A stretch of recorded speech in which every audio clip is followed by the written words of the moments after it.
Janasena party Markapuram incharge Shri ఇమ్మడి కాశీనాథ్ గారికి, BJP incharge Krishnarao గారికి మరియు కూటమి పార్టీ తరఫు నుంచి వివిధ పదవుల్లో హోదాల్లో ఉన్నటువంటి మన రహీముల్లా గారు ఇలా ఇంకా పెద్దలందరికీ కూడా పేరు పేరున ధన్యవాదాలు తెలియజేసుకుంటున్నాను. టీడీపీ నుంచి, బీజేపీ నుంచి, జనసేన నుంచి వివిధ హోదాల్లో పార్టీ పదవుల్లో కానివ్వండి, ప్రభుత్వ పదవుల్లో ఉన్నటువంటి ప్రతి ఒక్కరికి కూడా పేరు పేరున ధన్యవాదాలు తెలియజేసుకుంటున్నాను.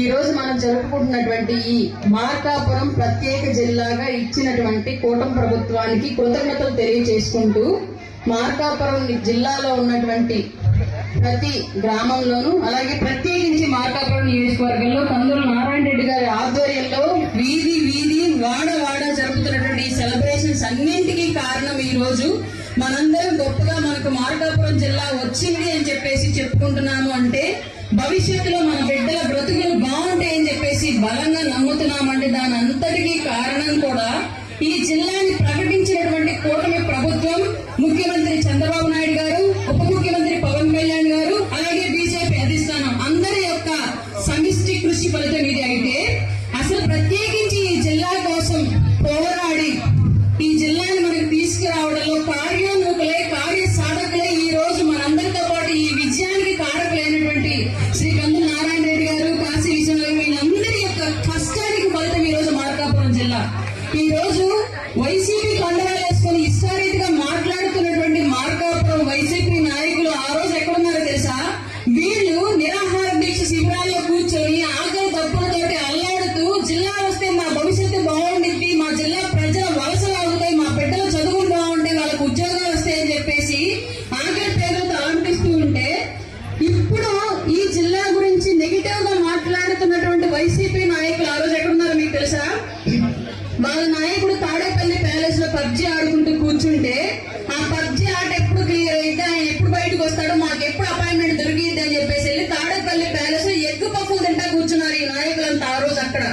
ఇప్పుడు పేరు పెట్టి వంక పెట్టి కూటమి ప్రభుత్వాన్ని విమర్శిస్తూ మార్కాపురం జిల్లాని తప్పుగా చేశారని చెప్పేసి మాట్లాడుతున్న వైసీపీ నాయకులంతా ఆ రోజు ఎక్కడికి వెళ్లారని చెప్పేసి ఈ రోజు గంటాపదంగా మేము క్వశ్చన్ చేస్తున్నాం.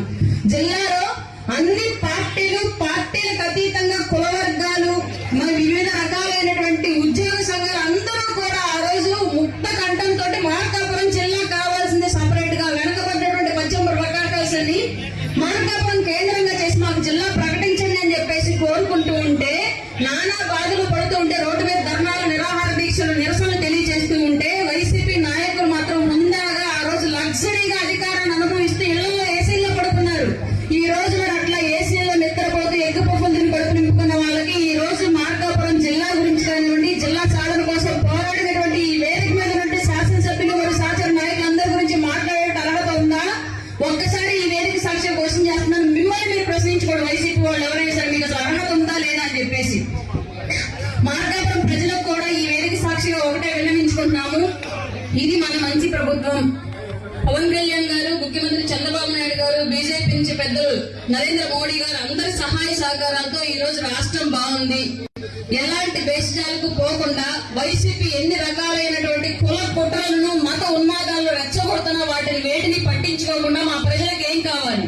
నిరుద్యోగులుగా ఉన్నటువంటి ఆంధ్రప్రదేశ్ యువతకు ఉద్యోగాలు కావాలి, మహిళలకు భద్రత కావాలి, అలాగే సరైనటువంటి ధరల్లో సరుకులు దొరకాలి, రోడ్లు రావాలి, నీళ్లు రావాలి, కరెంటు రావాలి, ప్రాజెక్టులు రావాలని ఇలాంటి మొక్కని దీక్షతోటి యజ్ఞంలాగా అభివృద్ధి చేసుకుంటూ వెళ్తున్న కూటమి ప్రభుత్వాన్ని విమర్శలకు మాత్రమే రోడ్ల మీదకి వచ్చి వేదికల మీదకి ఎక్కి సభలు పెట్టి మాట్లాడుతున్నటువంటి వైసీపీ నాయకుల్ని తరిమి కొట్టాల్సినటువంటి బాధ్యత ఈ రోజు మార్కాపురం ప్రజానికం మీద ఉందన్నమాట మాత్రం వాస్తవం.